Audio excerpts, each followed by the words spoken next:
Welcome to the Science of Magic with Gwilda Wiyaka, a program dedicated to uncovering the unified nature of reality and humanity's ever-evolving place as truly galactic beings. For more information on the Science of Magic with Gwilda Wiyaka, visit us online at www.thescienceofmagic.net.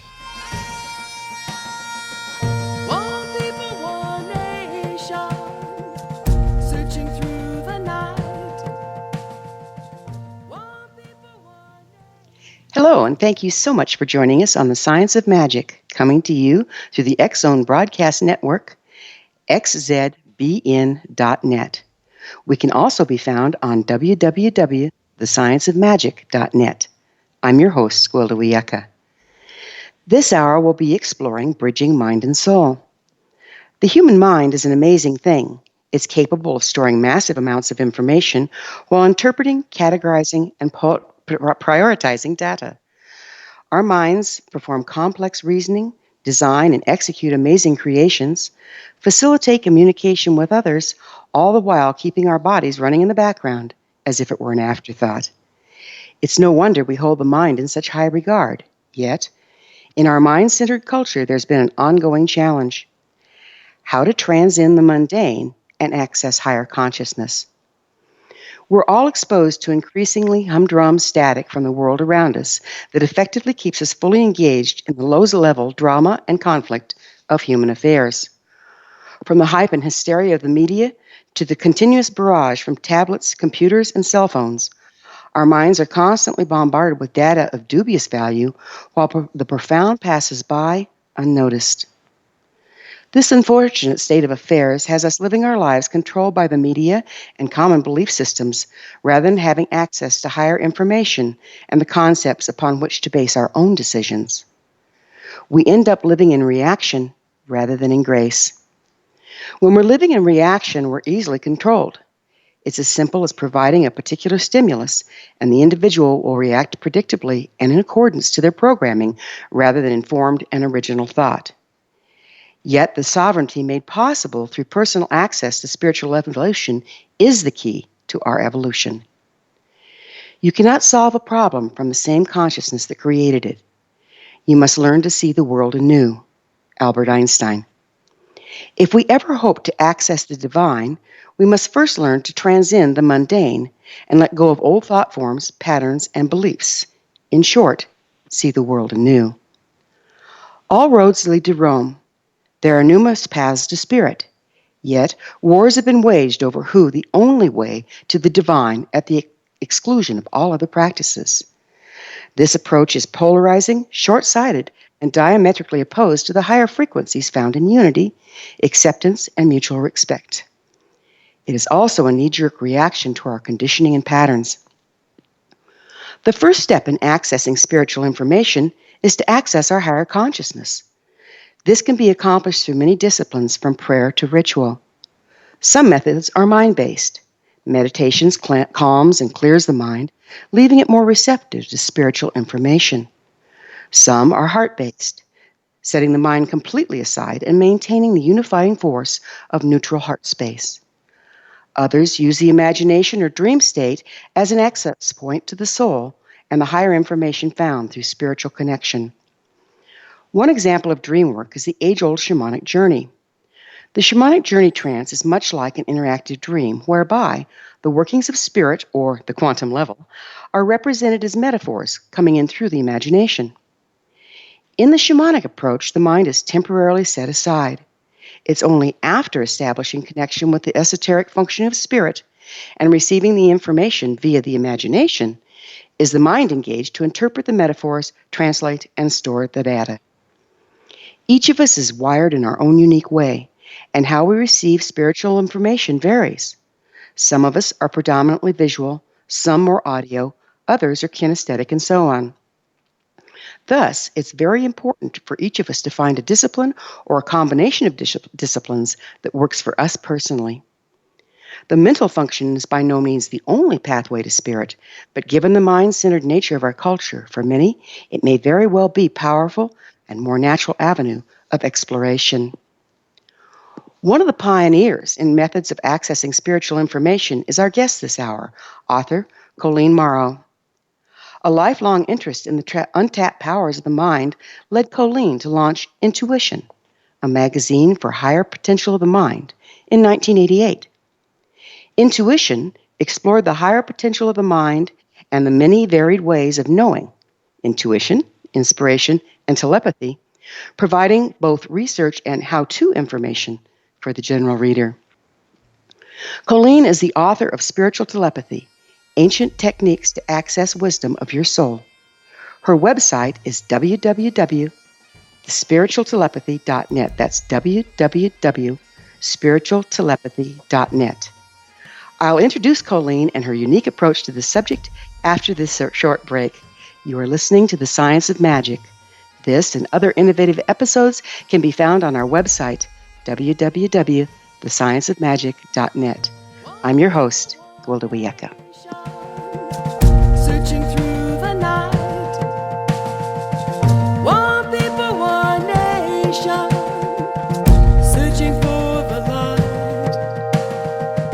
One people, one nation, coming from the stars. One people, one nation.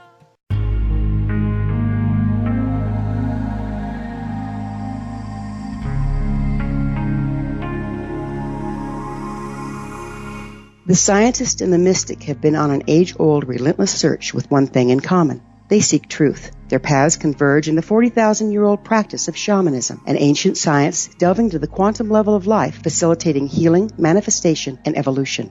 I'm Gwilda Wiyaka, the founder and director of Path Home Shamanic Arts School, a unique Colorado State certified occupational school training shamanic practitioners and teachers. We also provide classes for empowering personal lives through shamanism. Our certification classes are in week-long segments enabling international participation, and online classes and long-distance shamanic healing sessions are available. Come discover the science of magic in the limitless world of shamanism. www.findyourpathhome.com.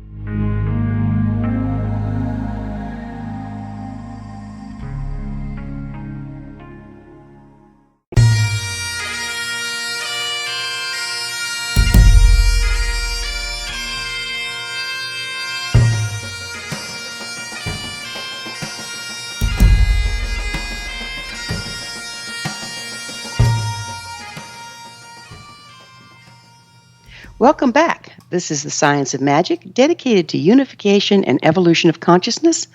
I'm your host, Gwilda Wiyaka. Our guest this hour is Colleen Mauro, author of Spiritual Telepathy. Colleen, first I'd like to congratulate you on your book. I found it to be eloquent, succinct, and profound. Thank you.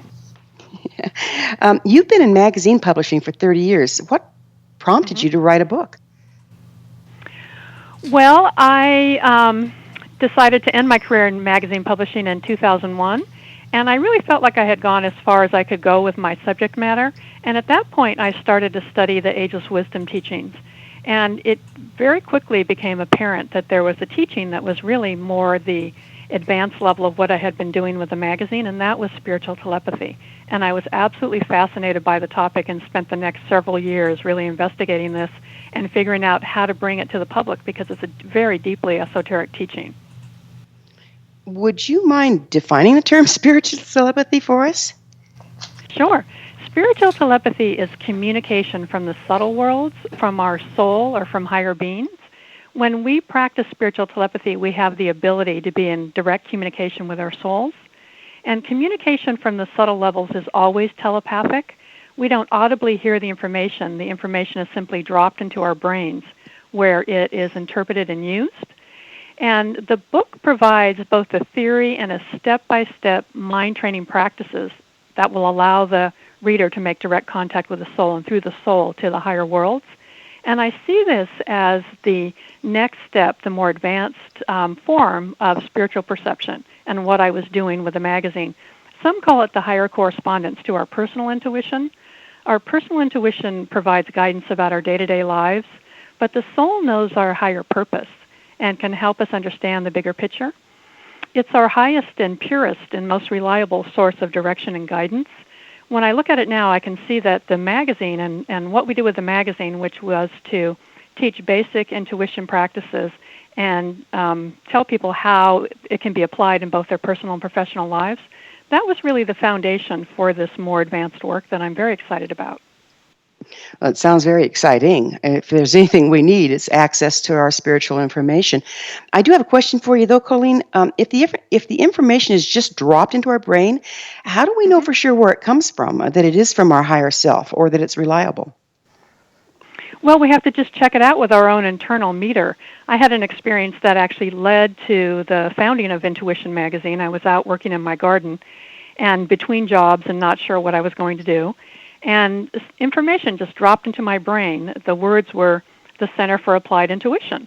And it was a center that I knew about, and I had met the founder, but it made no logical sense. But somehow I knew that it was important information, and I checked it out. I went over and talked to him, and as it turned out, he had a little publication that he sent out to the center's members. And I had the idea to turn it into a real magazine, and everything just sort of progressed from there. So we have to just make sure that we can test it out with our own internal knowing and our own internal truth. It was very clear to me that it came from some higher level. So it sounds to me like you received some of your information kind of on the audio channels, right?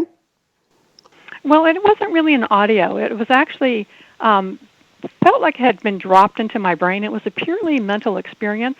I had always accessed intuition through my emotions or some body-based sensation, but this was purely mental, dropped into my brain. The words were just there, and I knew it wasn't my thought, although I stood there stock still trying to trace back why I would have that thought, and it really made no rational sense whatsoever. It was like a foreign object. I knew it wasn't my thought, but it wasn't audible. It just was simply appeared in my brain. Okay, so it looks to me like what you're doing here, correct me if I'm wrong, because I'm trying to find the pathway you're using, is to, you'll get an information of some sort, whether it's audio or just a thought that comes to your brain or a sensation that comes.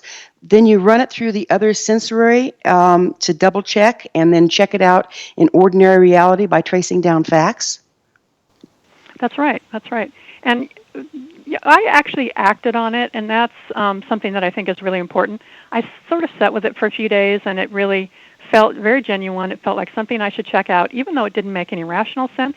I was looking for a magazine job, and never in a million years would I have thought to go there. But it was such a profound experience that I thought, well, what do I have to lose? And I called the director of this center, and everything just progressed from there. So acting on it, really checking it out first, and then acting on it if it does feel like a very genuine piece of guidance. It sounds like your intent combined with the opening or possibility lined up, and so it was dropped into your brain, but then it would have just sat there and done nothing if you hadn't acted on it. So basically, we can't just sit and expect things to happen. We have to take the opportunities as they present themselves. Is that correct? Absolutely. And in the book, I talk about a mind training that allows us to make direct contact with our soul. And once we do that, we're very clear where the information is coming from. It's a sort of vibration or feeling, and we know when it's genuine. So what do you see as the difference between instinct, intuition, and the soul? Well, those are three types of telepathy. And it's very interesting because it illustrates our the progression of our perceptual abilities. The lowest type of telepathy is called instinctual telepathy, and we share this type of telepathy with the animal kingdom, and it's still used as a form of communication in indigenous cultures. The next higher form of telepathy is mental or mind-to-mind telepathy, but there's an even higher form, which is soul telepathy or soul-to-soul or spiritual telepathy. And that's where we are able to access very direct, intuitive information. So it does show the progression of our perceptual abilities from the instinct of early man to the pure rational knowing of modern man to the pure intuitive knowing of future man. And we're right at that doorway now where we can take that step. These are exciting times. I see so many signs of this doorway, and it's viewed from so many different cultures in so many different ways. In your book, you state we're on the brink of an evolutionary leap, one as profound as our emergence from animal to human. My question is twofold. Do you believe humans evolved from animals? And secondly, what do you see as our next step along this evolutionary ladder? Well, in terms of esoteric philosophy, yeah, we did slowly evolve from animals. And when we make contact with the soul, it's that experience that allows us to take our first steps into the subtle worlds. And it's then that we cross the boundary between human and superhuman development. And those of us who take this step now are the pioneers who will lead our species evolution from one stage to the next. Barbara Marx Hubbard talks about this a lot. She's written that those of us on Earth today are the crossover generation, responsible for leading the way from one stage of our species evolution to the next. And Eckhart Tolle talks about this too, but in more stark terms. He writes that as a species, we have the choice to evolve or die now because things are so crucial. They both say that evolution happens as a result of some sort of crisis that propels or forces us to make a leap forward. Toll uses the example of an amphibian who's forced to develop the ability to live on land after its habitat dries up. And our own habitat is in trouble now, and we're faced with the same need now. Our world is full of conflict. We have loose nukes floating around, and we need to make that next step, that leap, not onto land, but into the subtle worlds. What do you see as the major crises pushing that at this time? Global warming, all the conflict in our world. We have loose nukes floating around. We have weapons that can easily extinguish the human race. So we either have to evolve or die. I believe that he's right in what he's saying. I think it's really important. So you think we're standing on the crux of either evolution or destroying ourselves and everything around us? I do. Yeah, I can certainly see your concern there. I think, we can't look out in the world right now and not have some concern. Things are looking a little grim. But what I like about what you're bringing is that we have the power. We are in control. We aren't just victims here. How do you see that working as the numbers of us that see that actually affecting a change in the whole? Well, I think it's happening more and more. People are drawn to this, and when there's a critical mass of people making this step, then everything accelerates. People are drawn to this now as never before, and there's huge internet networks popping up where these teachings are being disseminated all over the world. So it's a very exciting time to be alive. It is amazing, the communication that's available to us, and yet there's so much out there that's not real useful. How does a person discern one from the other? Well, you have to just check it out with your own internal meter. That's what I always say. I mean, we know in some part of our bodies and some part of our souls and our hearts what's real and what's not, what's right for us and what's not. Isn't that part of our evolution, though, is coming to a place where we can access that knowing? Absolutely. What we did with the magazine was really reintroduce people to a way of knowing that we lost when we began to rely more on the rational mind. It was that instinctive gut feeling. And in the past, it was sort of denigrated and talked about as women's intuition, and maybe creative artists can use it, but no prominent person would admit to making a decision by anything other than rational means. And I thought it was really interesting to watch how this played out in the political world. George Bush talked about being a gut player in one of his interviews, and his Homeland Security person, Michael Chertoff, talked about how he had a gut feeling that we were going to be attacked. He said this in a press conference once, and I was really excited about that. I thought, wow, this has really changed, because he would have been sort of laughed off the stage in the past. But it's really become commonplace now that we have another non-rational way of knowing. Absolutely. So well put. So we're moving into a time, it looks like, where we're coming from the mind without the help of what the gut is sensing, moving through a time where we can incorporate what we're sensing on all the other levels, and then evolving mentally. These are indeed exciting times. It's about time we're going to have to take a break, Colleen. We will be returning to our discussion after this short break. You're listening to The Science of Magic. I'm your host, Gwilda Wiyaka. If you want to hear more or other innovative episodes, can always be found on our website, www.thescienceofmagic.net. And we'll be returning to our riveting discussion with Colleen after this break.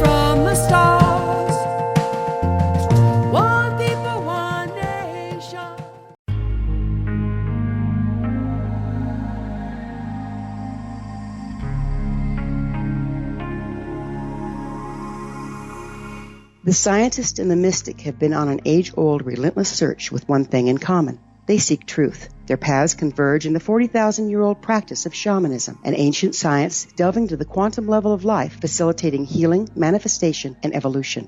I'm Gwilda Wiyaka, the founder and director of Path Home Shamanic Arts School, a unique Colorado State certified occupational school training shamanic practitioners and teachers.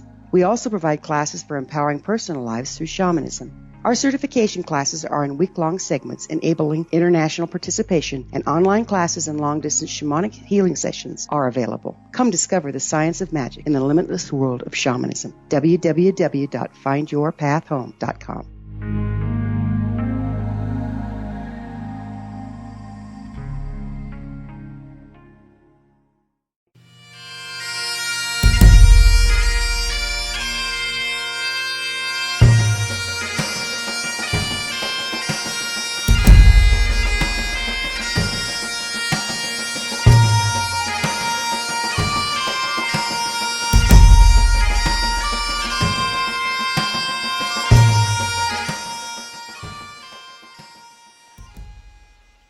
Welcome back. This is the Science of Magic, a place where magic and science come together to promote enlightenment. We can be found on www.thescienceofmagic.net. I'm your host, Gwilda Wiyaka. Our guest this hour is author and publisher Colleen Mauro. Colleen, we just started into something that really has me a little bit confused before we entered the break. And that was when we first were talking, you were saying how we started out as instinct, and then we moved, a more animal-like instinct, and then we move into the mental realm. And yet, when we were talking about policies and politics, you mentioned that what was really heartening was when we were able to speak from not just the mental functioning, but to blend what a gut level feeling is. Can you clarify that a little bit for me? Sure.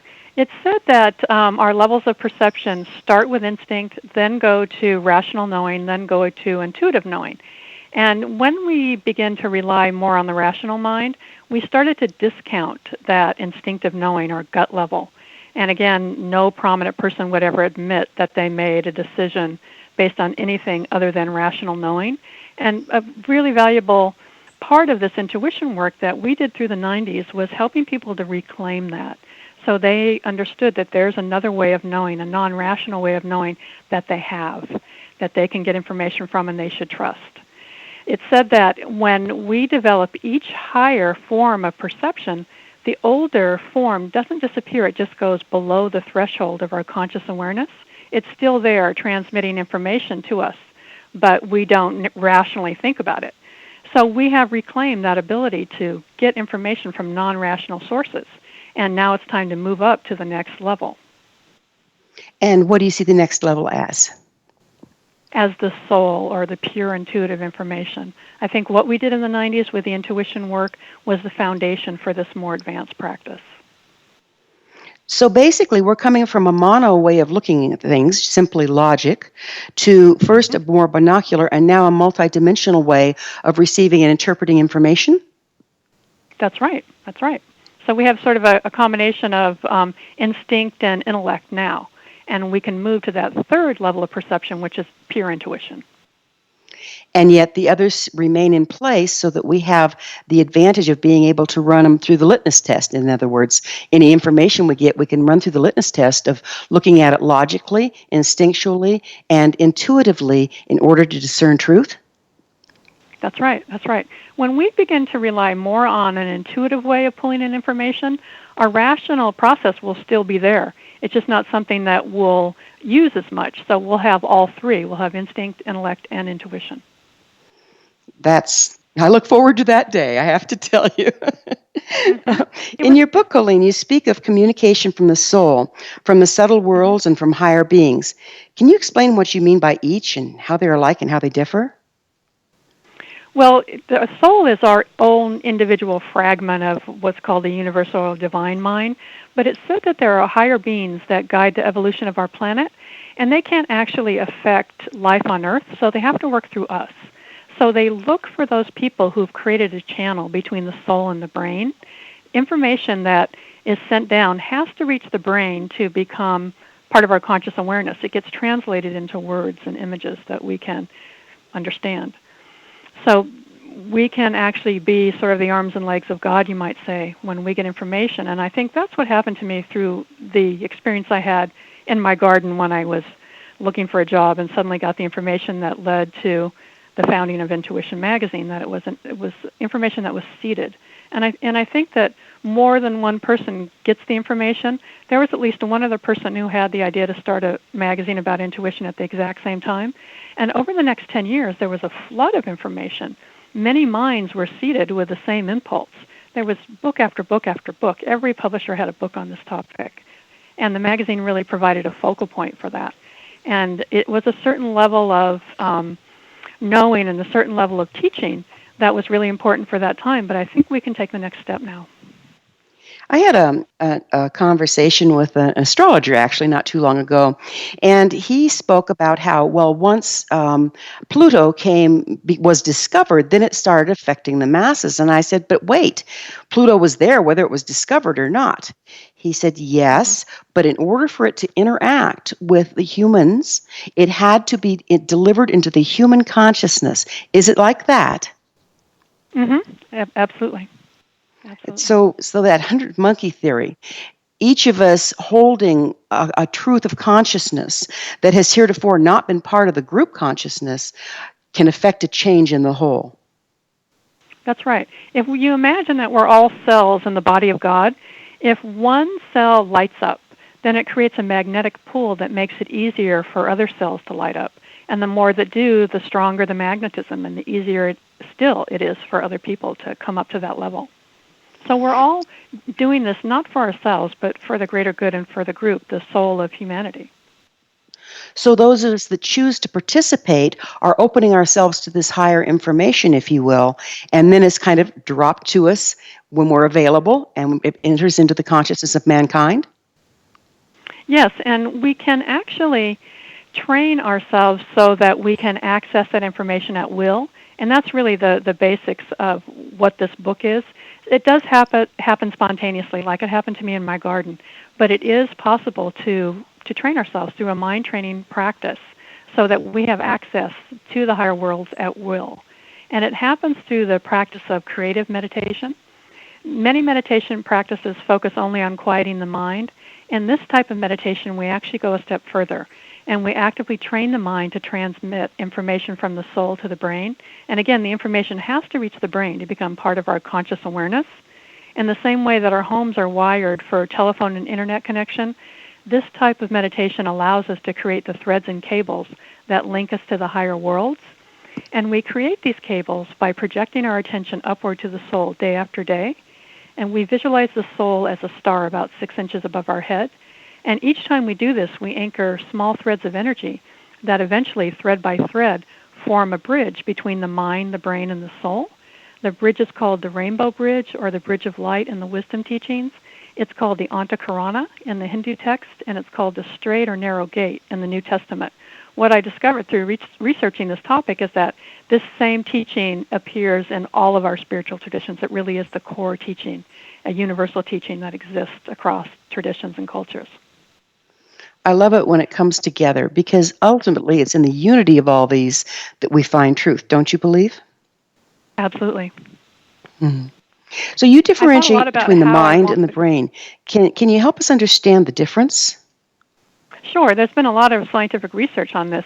The brain is actually local, encased within our skulls. It's individual. The mind is non-local, not encased in our skulls. It's part of a group mind or a universal mind.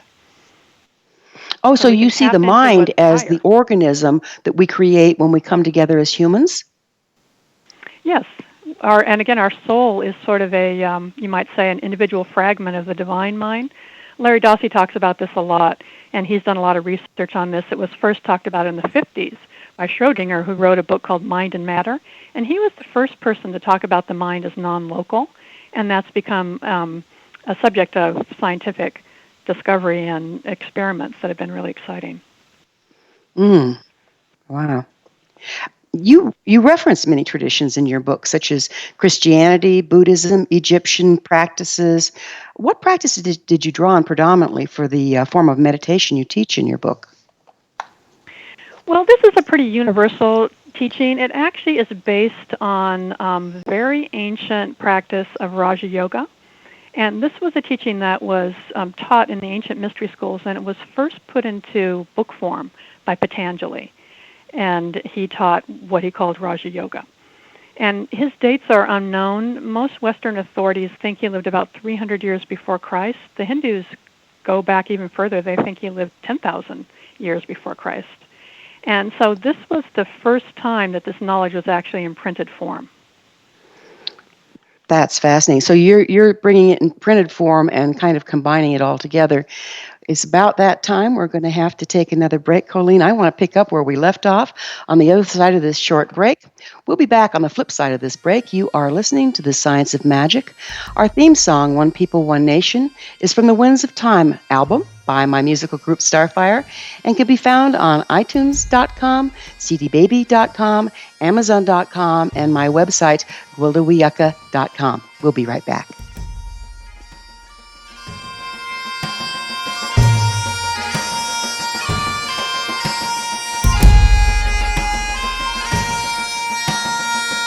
One people, one nation, searching through the night.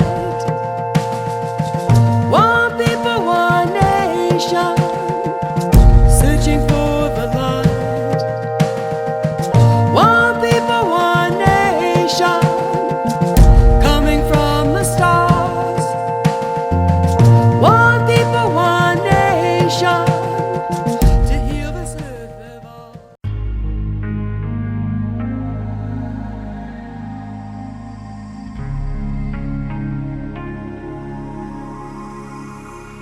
The scientist and the mystic have been on an age-old, relentless search with one thing in common. They seek truth. Their paths converge in the 40,000-year-old practice of shamanism, an ancient science delving to the quantum level of life, facilitating healing, manifestation, and evolution.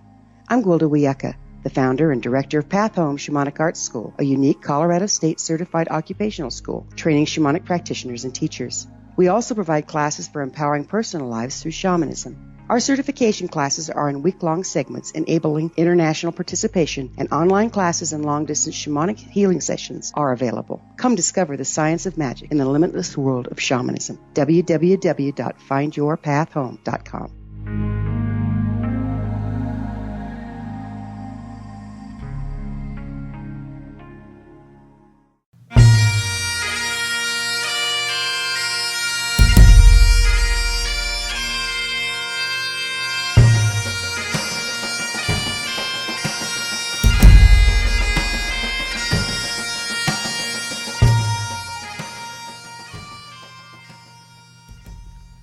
Welcome back. This is The Science of Magic, a place where magic and science come together to promote enlightenment. We can be found on www.thescienceofmagic.net. I'm your host, Gwilda Wiyaka. Again, our guest this hour is author and publisher Colleen Mauro. Colleen, we were talking about the different traditions that went into the writing of your book. Do you mind telling us a little more about that? No, before I started the book, I thought very carefully about how I wanted to frame this information because it's so esoteric, and I wanted to broaden the audience and make this accessible to an audience far beyond those that usually read esoteric books. And so I did one of two things. I started to study all different traditions, and I found that the same teaching exists in all. So I framed it as a universal teaching and showed people in one chapter how the teachings expressed in both Eastern and Western traditions. I also showed that our quantum scientists are coming to the same conclusions about how we're all interrelated and so on. So those two things, I thought, made it more credible to an audience beyond the people that already believe in esotericism. That's wonderful, because this is, I found your book evolutionary and revolutionary. It was, and so beautifully written and easy to understand. So you, as far as I'm concerned, managed to accomplish just exactly that. As one engages in your mind training practice in order to raise the frequency of the mind and the brain to that of the soul, do you find a certain amount of processing is involved? Absolutely, and this is really important. This is considered a first step, and it's called the refinement stage, where we refine our physical, emotional, and mental bodies. And it's important because we have to create a direct line, clear line of communication between the soul, the mind, and the brain. And to do this, we need to purify the body. We need to quiet our minds and emotions. If we have an illness, if we're tired, if we have mental or emotional static, especially, it makes it hard for our brains to register higher wisdom and ideas. And refinement practices, too, are part of all of our spiritual traditions, and the methods vary from tradition to tradition, but the requirements and goals are exactly the same: purity of body, control of the emotions, and stability of mind. And in the book, I included the refinement practices that have helped me the most. I had a hard time with this, because when I got really serious about quieting myself down, what I discovered is that I had a lot of unresolved emotional stuff that came bubbling up. And the quieter we become, the more in touch we get with that. Some of it was really old, people that I needed to forgive, and it really interferes with our ability to receive. So I actually decided I needed some help with this, and I worked with a really wonderful spiritual healer named Stephen Lumiere, and his prescriptions, so to speak, were 3 meditations that he asked me to do morning, noon, and night. One was on forgiveness, one was on loving kindness, and one was on compassion. So I did those 3 meditations day after day after day for an extended period, and it really helped. It really started quieting my emotional body down. And it was at that point that I really started to be able to do this more seriously. Jack Kornfield talks about this too. He says that when he started to teach meditation, he discovered that at least half of his students were unable to master basic concentration exercises because they had so much unresolved emotional stuff that came bubbling up in just the same way it did for me. And so he's been a real pioneer in bringing Western therapeutic practices into Eastern contemplative practices so people can quiet down. That really is a necessary first step. So what tools do you offer in your book to support this process? Well, I actually have 12 meditations in the book. 3 are progressive mind training meditations, and the others are refinement practices. Again, I had loving kindness, forgiveness, compassion, altruistic joy, ways of just shifting the emotional body and upgrading physically by eating right and getting enough sleep. And again, there's no one-size-fits-all. It's just what is appropriate for us.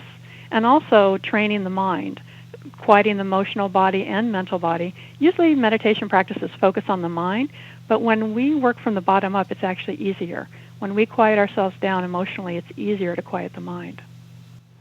You know, what I've found in my shamanic practice, which is just another avenue to the same place, I think, is that it's almost like this spiraling. In other words, you work at one level, physical, mental, emotional, and spiritual, and then you hop up a rung, and then you process out the next level, and so on. Is that what you've experienced? Absolutely, absolutely. I couldn't really get anywhere until I quieted my emotional body. And I was surprised at how much I had to do because I had done a lot of therapeutic work in the past. But as I said, the quieter I got, the more in touch I got with old stuff, people that I hadn't forgiven, and that I really needed to do that clearing, and it really made a difference. That's profound. So what are the mystery schools, and how do you use them in developing this practice? Well, the mystery schools, there's some contemporary mystery schools, but in ancient times, the mystery schools were training people to do exactly what's in the book. And it was considered a secret teaching, something that you had to be ready for, and only some people were allowed. And now it's really up to us. It's more of a practice that any of us can do if we're willing to do the daily discipline, because that's what's so important. If we want to build this bridge, we have to do it day after day, because it's an energetic bridge that starts to dissipate if we slack off. And I've had as much trouble with this as anybody. And I talk about that in the book, about how it was difficult for me to maintain this discipline too, and how I figured out a way that worked for me. But we do have to do it every day. And if we don't, it's almost like we have to start over. Colleen, where can people find your book? It's on Amazon. It's on all the online venues. It's in some bookstores. And your website? Do you sell it through your website? Sure. Well, no, I have links to Amazon and actually to all the online venues. And there's also an excerpt. If people want to read the introduction to the book, it's there. I also have back issues of Intuition magazine. And the Intuition magazine can be accessed through your website as well? Mm-hmm. Mm-hmm.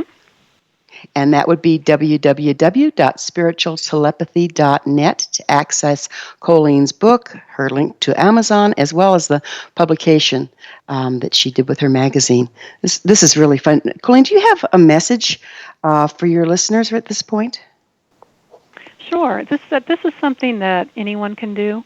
I've really been always very touched when I read about people who have the ability to communicate with the higher worlds. Joan of Arc, for example, talked to saints and angels. Eileen Caddy received guidance that led to the founding of the Findhorn community in Scotland. And George Washington Carver walked in the woods each morning to talk to God. And it's always stirred a longing in me, and I've always wondered, why does this happen only to some people? Are they special or more evolved than the rest of us? And what I discovered by immersing myself in this topic is that with proper training, we can all cultivate this ability. And it's so essential right now that we access the soul and really see that we're part of a group soul and that everything's interconnected. And we work for the greater good. It's a big shift personally. And when we do it collectively, we can change the world. And that's, you made a point that I think is so important, that if you don't make a daily practice out of this, it dissipates and you end up sinking by your own weight and losing connection with the whole. Is that the way you see it? I do, and I really had a tough time with this because the best time to meditate is first thing in the morning, and I'm not a morning person. I like to wake up really slowly and give myself time. And for most of my adult life, I was involved in magazine publishing and always on deadline, and I had to hit the ground running as soon as the alarm went off. And when I worked on this book, I finally had an extended period where I can honor my own rhythms, and I didn't want to jump out of bed and start training my mind. I wanted to enjoy my morning. So I tried all different things. What I discovered is if I took time in the morning, it was too late by the time I got around to meditating because my mind was already too engaged in the day. So I give myself 20 minutes or so to wake up, and then I do it. Colleen, it has been an absolute blessing to have you on the show. This has been The Science of Magic. I'm your host, Gwilda Wiyaka. Remember, you can always listen to this and other provoking episodes on our website, www.thescienceofmagic.net. Until next time, dear ones, may you be blessed with knowledge and comforted with love.